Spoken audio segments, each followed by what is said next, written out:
Hello, everybody, and welcome to the Spiritual Journey podcast. My name is Nimesh Radia, and I'm your host. I always love starting the podcast by saying thank you. I feel so very blessed with this podcast.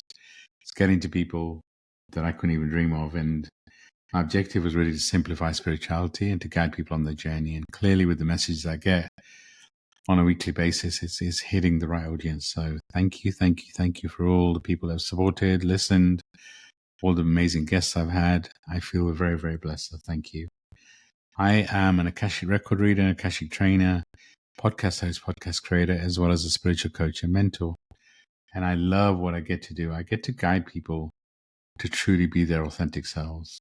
I really do feel like we've been pushed to activate our gifts, to activate our light, to release the things that we've been holding on to shed the programming, and to become authentic. And I love the fact that I get to guide people to do that. So one of the other beautiful things about this podcast is I get to interview some amazing guests, and I'm excited to have Jem Fuller on today's episode. I recently met Jem, and such a beautiful, bright, light energy. I just had to get him on the podcast. So Jem, I'd love for you to introduce yourself. Oh, thank you, Nims. And first of all, thank you so much for hosting me on your show. It's an honor to be here and to have this conversation with you. I've really been looking forward to it. So here we are. Yes. So people call me Jem. My work, people call me a leadership coach. People who know me really well call me more of a spiritual coach. People have different ways of categorizing in their own mind what I do. Personally, I'm on a mission to amplify positive ripples and turn them into waves of contribution. And I do that. Yeah, it's on one of the websites just very recently. But it's interesting, man. You mentioned simplifying spirituality, and I feel very akin to that. For me, it's around practical spirituality. So, the bigger concepts and philosophies that have been spoken about and contemplated and understood by, people for thousands of years. I'm interested today, how do we turn them into a way of being each day that improves our experience of existence? How can we improve our experience of life and any contribution that we might have to the lives of others through a practical spirituality? That's what I'm interested in. That's so beautiful. And I resonate with that so much. I feel like as humans, we really complicate life. It's not as complicated as we make it. And, we are souls having a human experience. So the human experience part is important. But making it practical, that's making it simple, focusing on the moment, kind of just taking each day as it comes, no judgment, no good or bad. What if it just is? I love that. That. I really, we talked about it before. I feel like, the divine masculine is shifting. We're shifting to the divine feminine. And if we can guide people to simplify life and listen to their heart and just be present, I feel like that's powerful. Our responsibility for me is to shine our light and, kind of realize that everybody in our world is playing roles that we ask them to play. We are responsible for our environment and the environment we're creating. And if we can focus on that and focus on but shining our light, then what if, I'm not going to say life is good or bad, but what if life just is? Who decides what's good or bad? I think it's true. We can shine our light and practice non-attachment at the same time. We can shine our light and be present in the moment and be non-attached to any outcome. I think you and I were alluding to this when we chatted before we hit the record button. Waking up each day for me and being, or at least aspiring to be, values aligned and to shine the light with no attachment or expectation or holding on to any outcome for humanity, or whether we live or die, or whether we, go down a path of self-destruction, or whether we go to a path of enlightenment, like no attachment to any of it. It will Yeah. be what it will be, and it is what it is. And that simplification um, of existence, of coming back into this moment right now and shining, allowing the light to shine. It's not even something that you need to do. If you can get out of the Yeah. way, it shines. It shines of its own accord.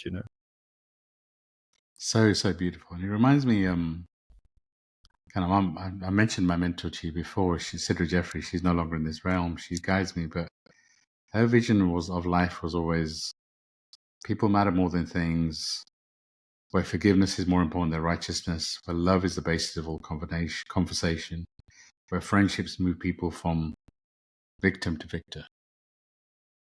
And I love that. I resonate with that so often. And it feels, in your intro, you talked about the ripple effect. What if we can change billions of lives just by changing one? Yeah, yeah, yeah. Well, it has to start like that. And it's a very Yeah. Buddhist philosophy as well. Creating inner peace is the primary work.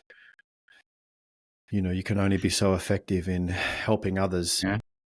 Well, let's put it this way. The more you have come to a place of inner peace, the more effective you are in helping others.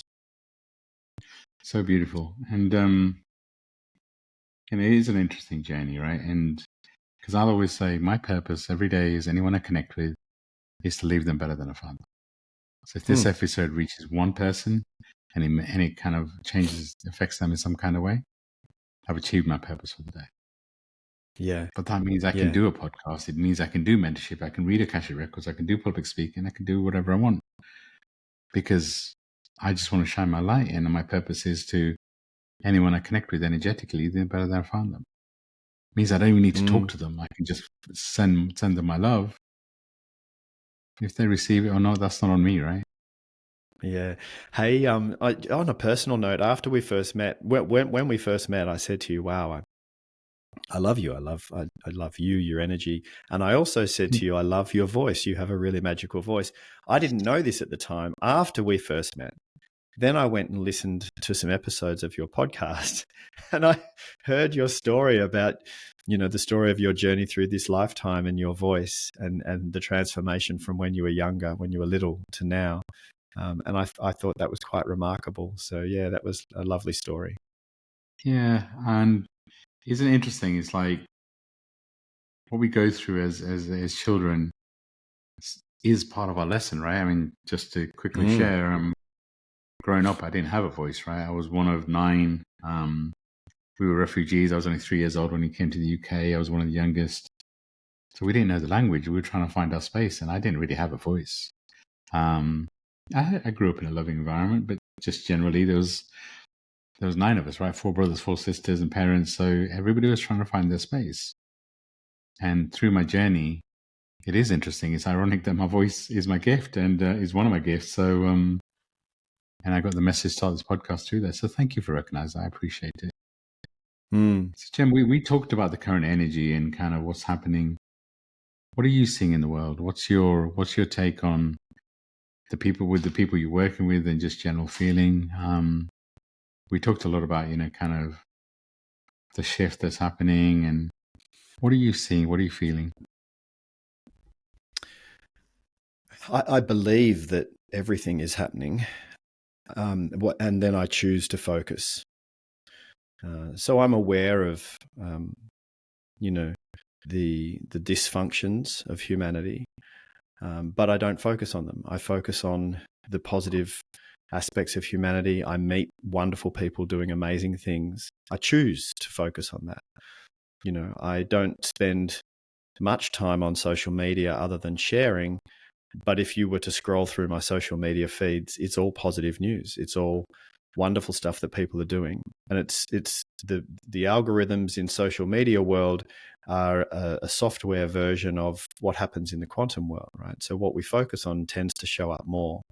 What we believe to be true, we filter information from our environment around us and we distort that information to match our beliefs. So I've been very dedicated to curating beliefs that help me distort the information from the environment around me to make quite a pleasant life. Nice. My experience of life is really pleasant. People are lovely. People are kind. People are friendly in my world, in my version of the world. And I know this is only my version of the world, but I like it this way. Yeah, So I and that's what you curate it. manifest, right? Yeah. I do. I manifest it. My meditations every morning, my affirmations, and my choice of values that I aspire to be in each moment, and then what I put out means that what I get back is akin to that. And so I'm meeting really wonderful people globally, doing amazing things. And so my experience of life at the moment is exciting and hopeful and positive. Having said that, I'm very aware that the opposite also exists. And if you choose to focus on that, that is what your world will be 100%. like. I mean, someone was telling me yesterday that they have a friend or someone they know, and the first thing they do every morning, the first thing they do is go and watch the news. And I Hmm. haven't watched mainstream news for more than 30 years. I still know what's going on in the world because I'm a little bit more Sure. selective around where I get information from. But mainstream news, as in here in Australia, Channel 10, Channel 9, Channel 7, and over in the UK, I'm guessing, BBC or whatever your mainstream news is. And Yep. over in America, they have their polarized news channels. And I Sure. thought, wow, imagine waking up every morning and the first information you are digesting is all of that sensationalist horror and gore. And I thought, I'm so glad the first thing I do in the morning is meditate. I know It's a that's so completely powerful. different world. Yeah, Mm, but you are a product of your environment. What mm, you feed mm, yourself, not just the food, but what you watch, what you eat, the company you keep, mm. Yeah, is reflected. Everything in your external is a result yeah, of your internal. So if you choose to focus on the beauty in the world, because whatever you focus on expands. So I love the way you said it. It's that it's a choice, mm, and it's that. And my take on what's happening on the planet right now, for me, it's just a massive shift. There's I talk a lot about it on this podcast quite a lot, but there's a shift between the divine masculine and the divine feminine, and that mm, shift is what's causing the crisis. The divine masculine in a lot of us is in crisis, and it doesn't mean male or female; it just means the masculine in us, and mm, that's why the news. But again, as you described it so beautifully, what you focus on mm. expands. So if you Yeah, focus on the magic in your life, the magic moments, and you be specific, like this conversation is beautiful. mm, If I focus on that, then what I'm saying to the universe is I want more of these magic moments. If yeah, I watch the yeah, news, then what I'm asking for, I mean, what's the news? 90% of it is disaster and negative, and maybe they put like some fun story at the end. I haven't watched the news in years either. So, but what are you feeding yourself? Such a yeah. powerful question, right? Yeah, it is, and and I think it's wonderful. It's um, uplifting and empowering to know that you actually can have a lot to say about your experience, your version of reality, your experience of existence. How beautiful and wonderful and joyful is your life. And you've got a lot to say about that in terms of what you focus on, what you practice, what you project, because projection is perception. It's all the same thing. Yeah, And I find that really, we don't need to be a victim. We don't need to sit back and 100%. let life happen to us. We can choose what we focus on and curate a life that is more pleasant. Now, that's not to say that hard stuff doesn't still happen. I mean, people Sure. die. Grief is grief. Physical pain is physical pain. But what I've found, Nims, over the years of practice is that life just keeps getting easier. It gets easier. Now, when a loved one dies, it still hurts, but it's easier than it was the first times years ago. Sure. And when even physical pain, if I stub my toe, even physical pain is easier than it used to be because there's less of an attachment to it. It's the ability to notice it from a place of consciousness as a sensation rather than, I'm in pain right now. It just makes everything gets easier. Yeah, which is nice. So, so, so powerful. And You know, it's interesting, right? It's that I was kind of trying to remind people that we chose to be here as souls, and whatever we're going through is part of what we need to experience as souls. And I feel like there's some power in knowing that if you don't like the environment you're in, if you don't like what's in your world, then, you know, remembering that you manifested it in some kind of way. And again, you can get lost in that and say, well, I can't believe I manifested this. Or you can take power in that and realize, well, hold on a second. If I manifested this reality, it means I can manifest a different reality. Mm, mm, And it is a yeah, choice. And I make it sound easy sometimes. We all do, right? yeah. But it does start But with, these choices are a practice. You know, it's not yeah, like I make a choice once and then all of a sudden everything changes. It's a way of being.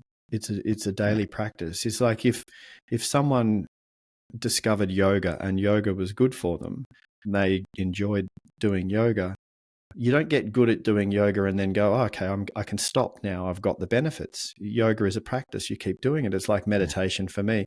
I've been meditating, have a dedicated practice of meditation for a long time now. It's not like I go, yeah, I get meditation now, I can stop. No, I hope I meditate for the rest of my life.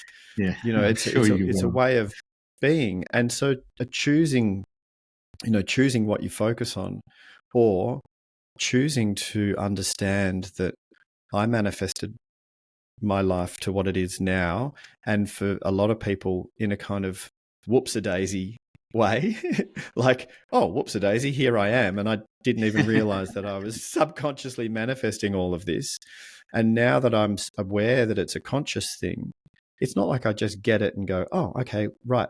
So I can consciously manifest my life now and flick a switch and it all changes. It's no, you wake up every morning and create the habits, do the Yeah, affirmations, choose what you focus on, choose what you click on social media, choose who you speak to or hang out with, choose your perspective in any given moment. When yeah, something happens and you notice that you react in a particular way, pause, take a breath, and explore alternative perspectives. You know, this so is a powerful. choice that you can make all the time. And I think that, you know, living your best life is a practice. Yeah, it's like you can't go to the gym and all of a sudden have a six pack, right? It takes work, it takes effort. You need Yeah, repetition, and there's the yeah. power in it, right? It's that this is why, you know, sometimes people are looking for a quick fix. You know, tell me what I need to do, and you have to do the work, right? You're here having Mm, human experience, but having a strong self care routine is the foundation for everything. Which actually something that nurtures all four of your bodies: physical, mental, emotional, and spiritual. mm, Gives you like a base chakra, and from there you can build upon. And actually, mm, that's where the healing for me begins. Is putting mm. myself first, having that self care. So thank you for sharing Yeah, that. you're welcome. It's interesting, you know, on that putting yourself first and the self-care thing. There's been a kind of reactionary kickback to that in mainstream memes and media where and psychology where they're saying, oh, everyone's so selfish now. It's all about me first, put me first in a bad way, in a selfish way. And I understand what they're saying, but they're missing the deeper point. Yeah, The deeper point is that I'm not putting my self care, my self love, my self acceptance, my self okayness. I'm not putting these practices first because that's it. I'm putting these practices first because then I am in a much better vibrational state of being to serve, right? yeah, Because the less resolved I am with myself, the less okay I am with myself internally, which is the less okay I am with my past and my relationship to the past, the more trauma I'm still attached to, the more static there is yeah, inside in my internal world, right? And the more static internally, the less clearly I can see you because I can only perceive you through all of my own stuff. But when we do the work on clearing our own internal world, which is our relationship with the external world, yep, which means becoming really okay with self acceptance, self love, healing the past, the clearer I become internally, the more clearly I can see you, the more effectively I can communicate and connect with you and be in relationship with you and serve the greater good.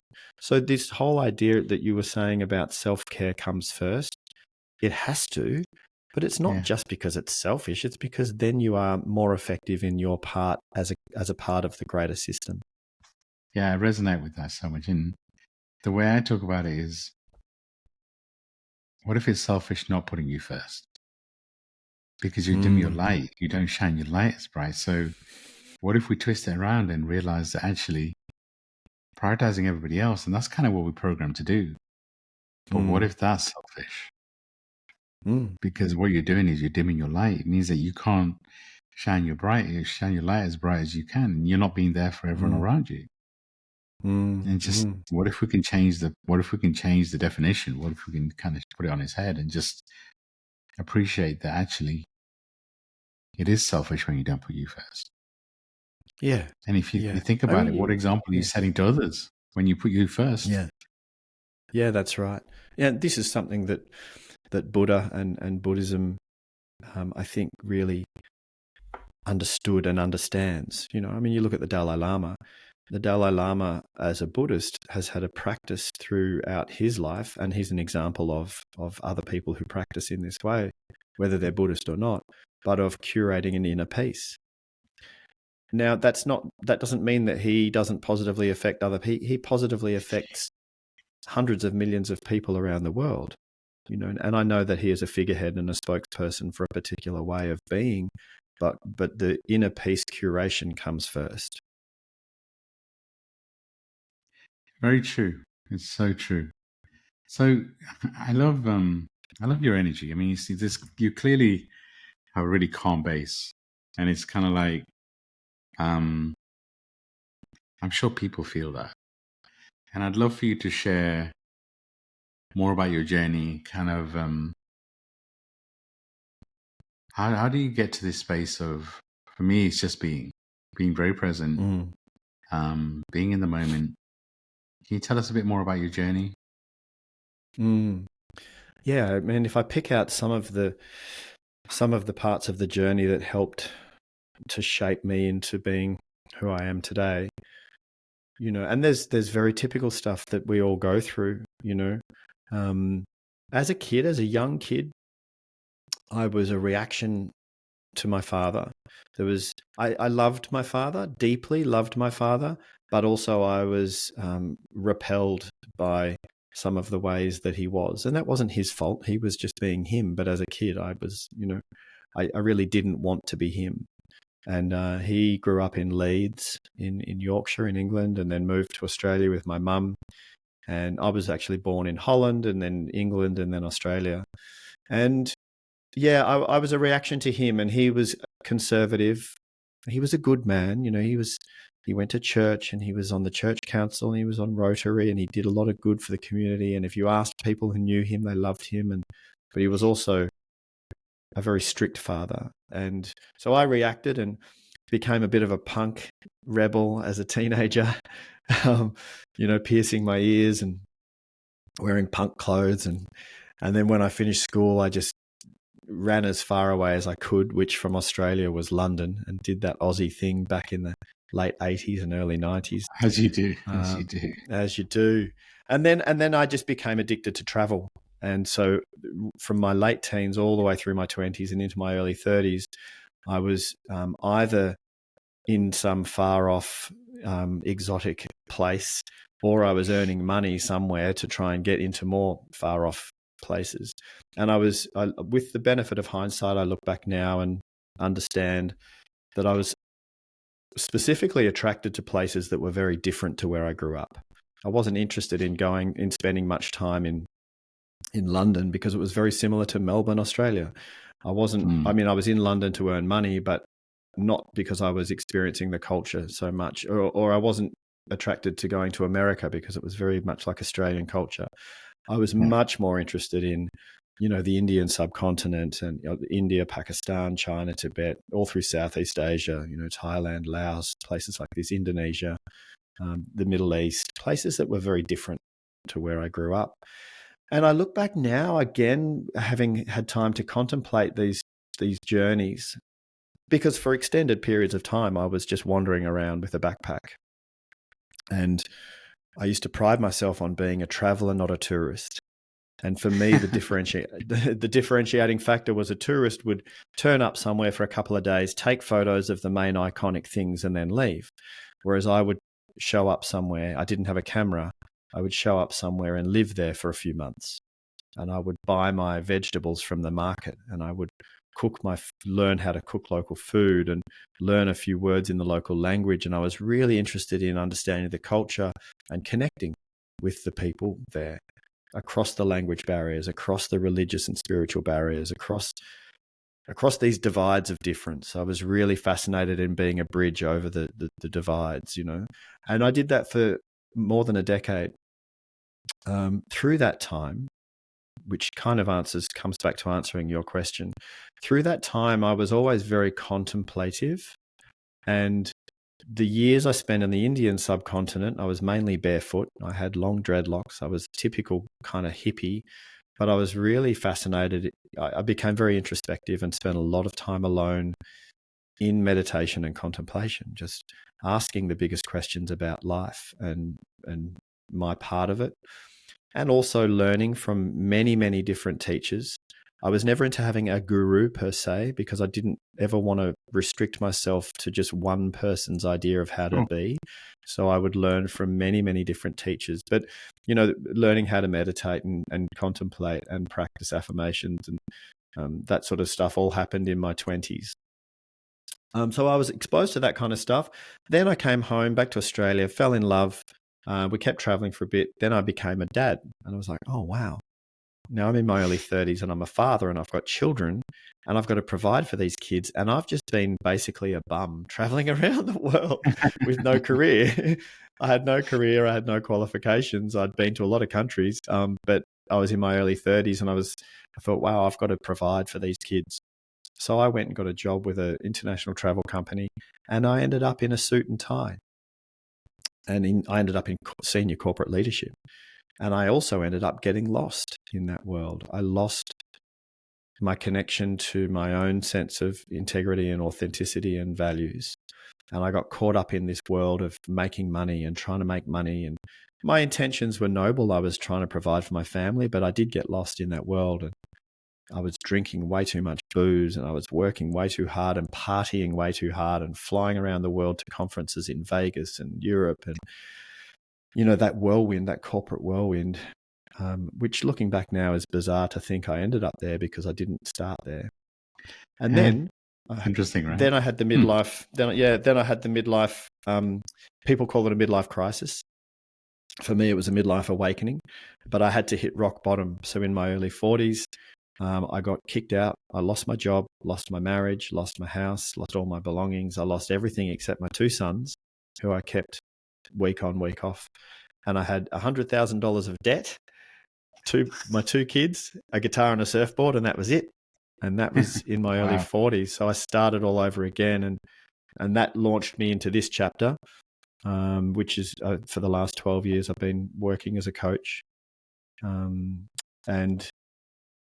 really dedicating the practice now to the experience of life, which I'm lucky enough to live now, which is a really, truly beautiful representation of what existence can be for me. And so now my boys are 20 and 18, and my partner Talia and I, we've been together for 9 years, and her kids are 17 and 15, and we're a blended family, and we live down the coast in a small little surfing town in Australia, and here I am. Wow. And it's everything you've been through, kind of the resistance of, I guess, where you grew up, and that's sometimes we do that, right? But if you hadn't experienced all that travel, then got into the corporate world, you wouldn't be able to do what you do today. I mean, I recognize my time in the corporate world helped me, right? It's kind of, I've been mentoring people spiritually. I didn't even know it for like 30 years plus. I was just being me. I was just guiding them. Yeah. Because, you talked about guru. For me, actually, a good guide, a good mentor is they guide you to you. It's not about them. It's not about them having one philosophy. It's about allowing somebody to guide you to be your authentic self. Because Mm. I don't know the answers for you. What gives me the right? But maybe I can use my intuition to guide you to your answers, right? And that's Yeah, the way. yeah, yeah. You remind me of a story being in the corporate world. And I was on many years ago, my first international trip. I was in Barcelona. I was there for a couple of weeks. And, the whole leadership team there, because we bought a company in Barcelona. So we're all kind of in a restaurant. And one of my sister's friends lived there. So I'm like, you know what? Come and see me. Come meet me at the bar. And there's all of us, shirts, trousers, ties probably at the time. And everybody was watching. And this guy walks in, long hair, flip flops, ripped t-shirt, shorts, kind of walks into this fancy hotel. And it's like, I remember thinking, I was like, okay. But even in that, I didn't really care. And it's Yeah, interesting. It's like, a lot of people would have been kind of like, what are people going to think? And I don't know. I'm in Barcelona, but it reminds me of that kind of philosophy of how free we can be if we kind of, remove the layers, remove this restriction that we have on ourselves. But I don't regret my time in corporate. Maybe I stayed there too long, but yeah, yeah, but I don't regret my yeah, time because it's my journey. yeah, yeah. I actually don't regret anything. There are things that I've done that I won't do again, Sure. and certainly You can share some of want to those if you learn want. from the past. Yeah, yeah. Well, No, I'm gee, just what's the first thing that joking. comes to I can mind? tell you without Yeah, thinking yeah. about them. I was thinking about that. I was like, I mean, I'm an open book. If you I know read my you are. I book, know you if you read my book, you hear some things about me. Absolutely. And it was funny when the book first got published, and it's just been republished by. I got a book deal with Mango Publishing in the States, and it's just been republished, the second edition. are. Oh, wow. And as it Okay. goes out, it's like, oh wow, yeah, I was very honest in that book. So And it I is, got yeah. nothing to hide. But no, it like back to the idea of regret. I don't have any. And people say, yeah, but if you don't regret things, then you don't learn from them. And I said, no, that's not true. I can True. learn from Right. things, but everything that happened was meant to happen, apparently, because it did. 100%. 100% it did. So you can Mm. argue with reality if you want to. You can say, no, that shouldn't have happened. But no matter how hard you argue with reality, reality will Yeah. always win. Well, unless you got a time So machine, you can't go back and change anything, right? that's it, right? So no regrets at all.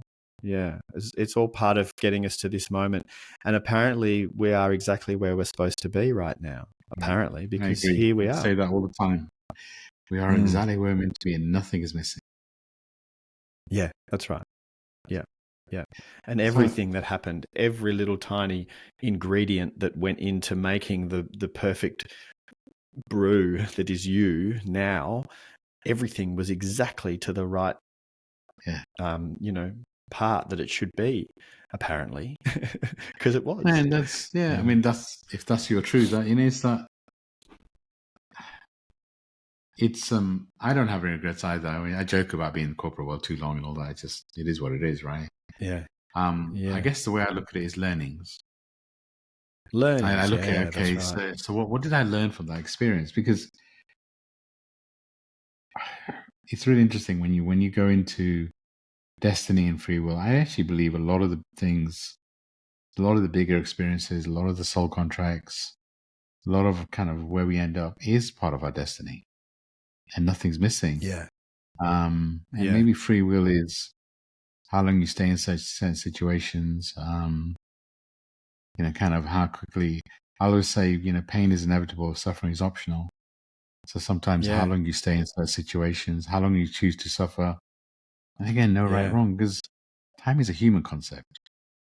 It's just Yes. something that I don't feel like our guides, the spiritual realm, actually understand time. And so, Yeah. what if we just had no regrets, accepted who we are, and then from there build a Yeah. platform?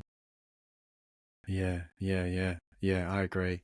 And going back to gurus or teachers or who we learn from, I was thinking about it. So my brother died when he was 30. a few months after my dad had died. My dad was only 65. So dad died, but we knew that was coming because he had a brain tumor. And then my brother died a few months later on his motorbike. So that was very sudden and unexpected and traumatic. And he was the youngest of the four of us. And it's interesting. I think I've learnt more from my brother since he passed over. I think I've learnt more from him. I've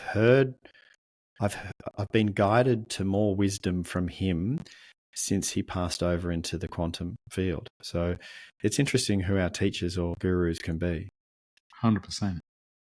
I mean, I think when we talked first time, I remember, I think I mentioned Sidra, and she was my guide in the human realm, but she passed away, 4 years ago, and in a fire, aged only 30 years old.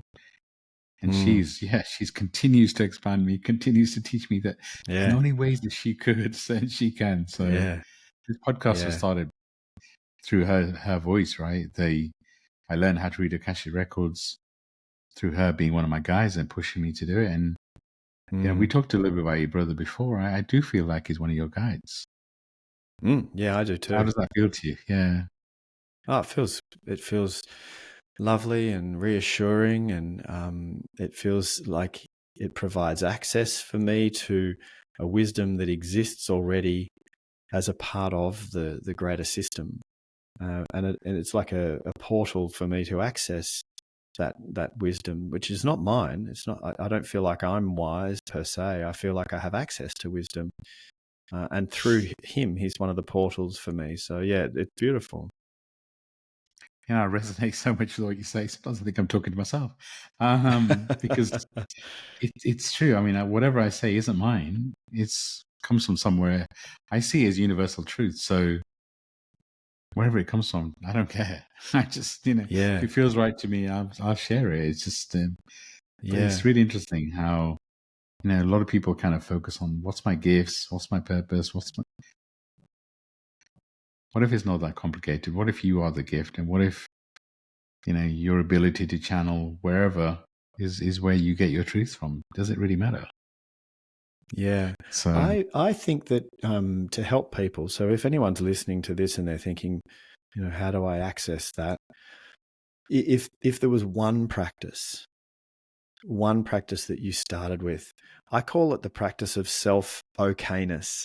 Like I'm okay with me, and this can be that's a British done. thing. How are you doing? I'm okay. Yeah, I'm okay. It's not like I'm great or I'm terrible. I'm okay with who I am. It's an acceptance. I'm okay with who I am, and that doesn't mean that I've reached any final destination. Of course, in 10 years from now, I'll be a different version of me. Of course, and am I intrinsically motivated to grow and learn and continue to improve? Yes, of course. But if we could take a snapshot of time right now, if we could freeze frame time right now, I am completely and exactly who I'm supposed to be, and I accept and love that version of me in this moment. Now that's a practice, so that can look like mirror work, looking at yourself in the mirror and saying positive things to yourself, like, "Hey, you're exactly who you're supposed to be. I love you, just the way you are." Or it can be an affirmation that you're repeating in the mornings after your meditations. I am exactly who I'm supposed to be, or I am enough just the way I am, or whatever it is for you. So this is daily repetition, and it's conscious brainwashing. I mean, you are very literally organizing the neural sequences and getting them to fire together enough that they create neural pathways. Now we have accidentally brainwashed ourselves up until this point in time with all of our beliefs, etc., like we were talking about before. It's just now that you can consciously design some of your neurology and your beliefs around self. So to get back to this initial practice, if you brainwash yourself into understanding the truth that you are exactly who you're supposed to be in this moment, and that you become more and more okay with yourself, then it opens up. Then there's, like we said before, the state of mind, body, soul that you are in. Your vibrational frequency becomes more clear, more clean. What happens then is that you start to have this access that you and I are talking about, where the wisdom that exists as information as a part of the greater system, you now have access to it because there's less distortion between you and being a part of God, let's say God or source or universe. So I think Whatever word, really right? a beautiful practice to help you have access to this is the practice of self-okayness. I love that. I love that. Another t-shirt, Logan. You know, the way that I look at mirror work is we spend so much time trying to love our physical body. For me, mirror work is connecting with you on the inside and falling in with love Yes. with you on the inside. It's that. And, Yes. you know, it's that. Yes. And, you know, sometimes you do mirror work, you'll see dark things. And it's okay. We Yeah. all have light and And that's dark. okay. There is, Yeah. yeah, accept and love all of you, right? That's what I feel the power of mirror work is that truly, you know, I'll always recommend looking in the mirror and just saying, I thank you, I appreciate you, and I love you. Yeah. Yep. Yep. And then over time, you know what? Sing to yourself. Do Yeah. star jump, whatever you want, but you know, have fun with it. It doesn't have to Have be so fun with it. serious, Lighten right? up. Yeah, lighten up, lighten Yes, up. We take it isn't ourselves that. so seriously, don't we? We We do, really, we and it's really not. take ourselves so seriously. And you know, we're a soul having a human experience, so have the human experience, but maybe have fun with it, right? Yeah. Doesn't need People to say to me be. when I suggest mirror work, they go, "Oh my God, that's weird. Looking at myself in the eyes in the mirror and saying I love you, that's so weird." I said, "I know." And have a chuckle about it, laugh about it and go, "Oh my God, this is so weird, but I'm going to do this anyway." And what happens over time is it's like building any relationship. You become more and more comfortable with it. You know, a lot of people can't even do transfiguration, which is the tantric practice of just sitting in silence and looking into each other's eyes. Talia and I practice this daily. Oh, And beautiful. over time of practicing just being okay with being present with someone in eye contact, it becomes more and more familiar. And it's the same with mirror work, you know. And the darkness and the light, which is all a part of us, like you say, Yeah, love it all, and lighten up, you know. 100%. Thing is, it's like darkness. If you try and push it away, you're actually giving it power. If you Yes. embrace it and make it part of who you are, then Yes. it's all a journey. I Yeah. I remember when we were talking, and your kind of your love for India and kind of your love for some of these more exotic places. I feel like you've had past lives there. I wonder if that's something that resonates in terms of because it's like you talk about different places in India, almost it's like being your second home. How does that Yes. how does that resonate? So when you visit these lands, what do you feel? I feel at home. Especially I feel at home in Himachal Pradesh, which is northwestern India up in the Himalayan mountains. It's nestled up in between Tibet and Pakistan. And I especially feel at home there. And I don't know how it works, but the idea of past lives there to me resonates. It feels like, yeah, you know. I remember, I'll tell you a funny little story, Nims. I was, because I've been in love with India for more than 30 years and have always felt like it's my second home. I feel like India is the mother country, right? I love Anyway, it. so where I was, but I'm 50% Irish. I mean, if you look at my genetic things, it says Irish and Northern English, Scottish, Irish, right? Anyway, so I was traveling in Ireland one time and I went into this little tiny museum in Galway. And the Irish man in there, who was the curator of the museum, we got chatting. And I said to him, "Hey, I've got a lot of Irish, and I was told about the dark Irish, and that's why I've got darker features. And was that the Spanish Armada that came around?" And he said, "No, it wasn't. There wasn't much interbreeding between the Spanish and the Irish." He said to me, "It goes way further back than then." And I said, "Please tell me the story." He told me the story about 6,000 years ago when one of the waves of what became gypsies, but they were originally from Rajasthan in India, and Oh they wow! migrated back across through Europe and ended up becoming the gypsy race of people. He said those original waves, they got as far as they could go, which was to Ireland and then across to the edge of Ireland. And he said they are the indigenous Irish. And they became, then the Gaelic and all that sort of thing. And I thought, okay, well, that's an interesting story. And then he showed me around the museum. He showed me a few things that blew my mind. from an archaeological dig in Ireland dating way back before the Spanish Armada, there was a necklace that was found and it had a Christian cross on it, but the necklace itself was the nut bubba beads. You know, the beads that the bubbas wear in India? Yeah. So it was a necklace from India predating the Spanish Armada, found in an archaeological dig. Then he said to me, I was wearing a Punjabi vest, like a Himachali vest that I wear. And he said, that vest, where's that from? And I said, oh, this is the traditional vest from Himachal Pradesh. He brought out this traditional Irish vest or jacket, and it was tailored very, very similar. Then he said to me, can you count in the local language? I said, yeah. So I counted ek do tin char panch chhe sat aat noi das. So I counted to 10 in Hindi, Urdu, Sanskrit. And he then counted in ancient Gaelic, and 6 or 7 of the numbers were almost identical. Wow. And that blew my mind. Then I went, what? What? And so I said, so Irish goes all the way back to India? And he said, yes. And that made me feel so elated, so joyful, because I was hoping and searching for this connection to India.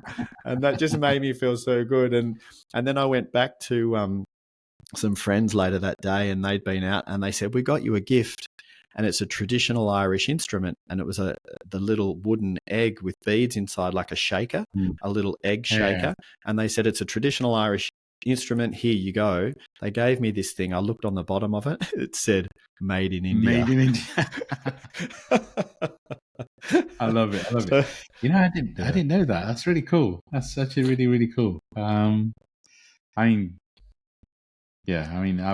to Ireland many, many times, and the energy and the vibration of the people, it's always friendly, it's always loving, and wow, that makes a lot of sense. That actually starts to, isn't it interesting when you dig deep? There's so much fascination. So I don't know. I don't know if it's true or not, but I like to believe that, because it helps me understand my affinity for India. Back to your original question, Himachal Pradesh is probably my favorite place there. I've traveled all over India, and India, as you know, India is like, it's hundreds of different countries. I mean, there are 270 something completely different languages that are not even related. So you go down south and they don't speak Hindi. Most of them don't speak Hindi, and completely different language, different food, different cultures. So it's really quite a remarkable place. But I think one of the things I love about India is that spirituality is normal. Yeah. It's normal. Reincarnation, karma is normal. Yeah. Well, it's just normal to have spiritual practice. You're talking about, hundreds of millions of people, a billion people, and a lot of them still practice respect for being a part of something bigger than themselves many times a day. So they make pujas throughout the day. They make a puja in the morning, and then a puja at lunchtime, and a puja in the afternoon. My family up in Himachal Pradesh, my brother Papu, he is the son of the pujari of the Krishna Mandir, so the Krishna temple.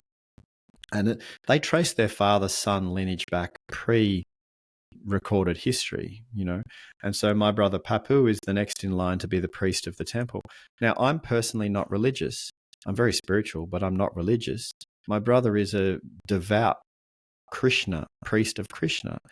And that, I just love the fact, for me, when he makes pujas all throughout the day, that's a sign of paying respect and homage to being a part of a greater system that 100%. We can't completely comprehend, Yeah. And you don't have to call it something, right? I mean, there's source, God, whatever you want to call it. I mean, I grew up as a Hindu, and I just feel that allowed me to connect to spirituality so much easier. I mean, there's very fluid. There's lots of gods. It's believes in karma, reincarnation, as you say, puja. So I feel blessed to have that. But for me, religion gives you the guidelines. Spirituality is really the journey of self, journey of soul. But why can't both coexist? Why do you need to pick one or the other? It's that there's a place. Yeah.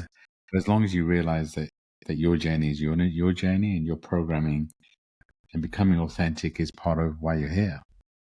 Yeah, yeah. For me, spirituality is kind of at the opposite end of the spectrum of ego, and now I'm not saying ego is a bad thing. We've all got one. We must need to have a sense of identity. It's part of being human, so that's fine. But at this one end of the spectrum of human experience is ego, which is my sense of identity separate from everything around me. So the ego understands itself as being a separate entity, whereas spirituality for me is the experience that we are actually all intrinsically and inseparably a part of the greater system, and we're all connected. And also for spirituality for me is the acceptance that we will never be able to scientifically explain everything, and that there is this vast realm of possibility, and that, well, or pretty much anything's possible because we don't know. We really don't know. And I love the great mystery. I love that we can have experiences that are inexplicable.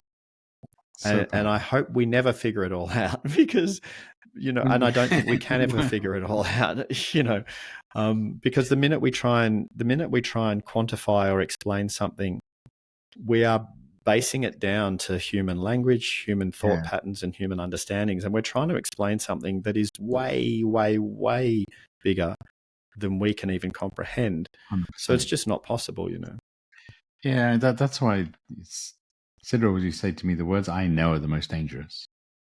Because as soon as you say "I know," what you're doing is you're stopping yourself from deeper levels of learning.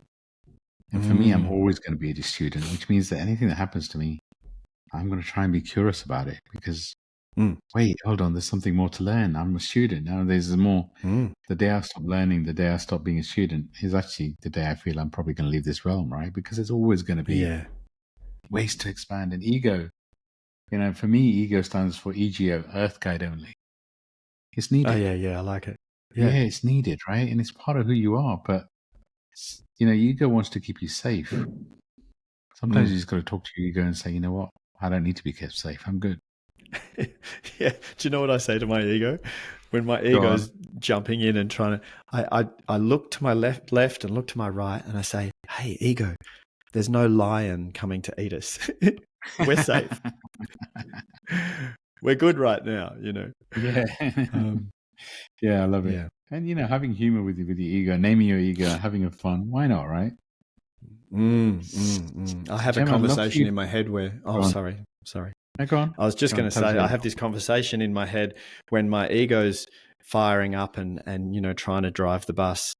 And I see my ego as like a 13 or 14-year-old boy, who's a bit rebellious and impetuous and self-centered. And then my spirit I see as this old, wise woman, and she's quite big and she's just full of love and wisdom. And so I have this conversation in my head when my ego is trying to drive the bus, and then this beautiful, big, wise old woman version of me comes and swoops up the ego and says, oh, come here, bless your cotton socks. I see you, I see you there trying to keep us safe. It's okay. We got this. It's okay. And then she just wraps him up with love. It's beautiful. Wow. For our listeners, if you take anything away from it, maybe do that practice. Maybe, just wrap your ego around and just a warm, big hug. Because sometimes the ego gets a bad rap. It just wants us to keep it safe, right? It's not what makes it good or bad. So yeah, that's right. So Jem, I'd love for you to talk more about how do you serve the world? What if people wanted to work with you? You have such a beautiful energy. What would that look like? So I coach individuals one-to-one all around the world. I also still do run workshops in organizations around communication. So people just communicating more effectively with each other and flourishing and thriving together. You can read my books. You can do my online courses. All of this can be found through my website. And then the most exciting thing for Talia and I is the retreat that we run in the Himalaya in Himachal Pradesh. We just got back 2 weeks ago from running our program up in the Himalayan mountains. Beautiful. It's not for everybody. You need to have an adventurous spirit, and you need to be okay to get uncomfortable, both physically and emotionally and spiritually, into your uncomfort zone. And we go remote trekking off the grid, and we're camping at high altitude, but it's absolutely stunning. It's beautiful. We go up around the places where Shiva was born, if you know those stories. Beautiful. Yeah. So look, that's my favorite thing to do. If you're interested in having a look at that, meaning on the mountain, meaning as in meaning of life, meaningonthemountain.com.au is where you can go and have a look at all of our pictures and the stories and the program that we run. So yeah. Beautiful, beautiful. And obviously, I include your website and stuff in the show notes. Am I allowed to say Yeah. congratulations? I'm assuming that's public knowledge. What happened while you were away? Yes, go on. You'll be the first podcast to say. Yeah. So tell us what happened while you were on this trip. So up in a beautiful sacred pass between two ancient valleys, and at this sacred pass where the locals practice ritual, it's also a pass where I've scattered my father's ashes and my brother's ashes, and Talia and I have spent many times in meditation there together. Anyway, 3 weeks ago when we were up there, I proposed to Talia and she said yes. Oh, congratulations. Congratulations. Should have actually that before we started recording, but I'm like, I have to say congratulations. So, Yeah, so yeah, happy for yeah. you. Thank you. So yeah, as we close out this episode, and I can talk to you for hours, right? I'd love for you to share any final bits of wisdom you have for our listeners. And also, if you have an affirmation or a journal prompt or journal prompts in your heart, I love kind of leaving a call to action. So obviously a call to action is to go and kind of look at your website and see what resonates, maybe buy some of your books. But also I like people to kind of leave and kind of do some deep work around the journaling. So anything that's in your heart you want to share? Yeah, yeah. I want to acknowledge you. If you're listening, I want to acknowledge you because you've made it. You made it to this moment. And well done. And you're exactly where you're supposed to be. And you are exactly the version of yourself that you are supposed to be in this moment. And it's nice to just sometimes acknowledge that, because we're always looking to what we haven't achieved yet, or what we haven't become yet, or what we haven't got to yet. And you'll get there, or you won't. It doesn't actually matter. But right now, you're exactly where you're supposed to be. And I just want to acknowledge you for that. And then a call to action. I'd actually like to offer your listeners a gift. Mindfulness meditation has been probably the most profound and effective practice that I have created into a habit. It's really a wonderful dedication to creating a better life for yourself, the practice of mindfulness meditation. And I've got an introductory course which I'd like to make available as a gift for your listeners. So when you go on to jemfuller.com and you go to my courses, and you'll see the mindfulness meditation introduction course. When you get to the checkout page, just type in the word podcast and it'll make the course free, and you can download it and you can have it free and keep it forever. Oh, thank you. Thank you. That's beautiful.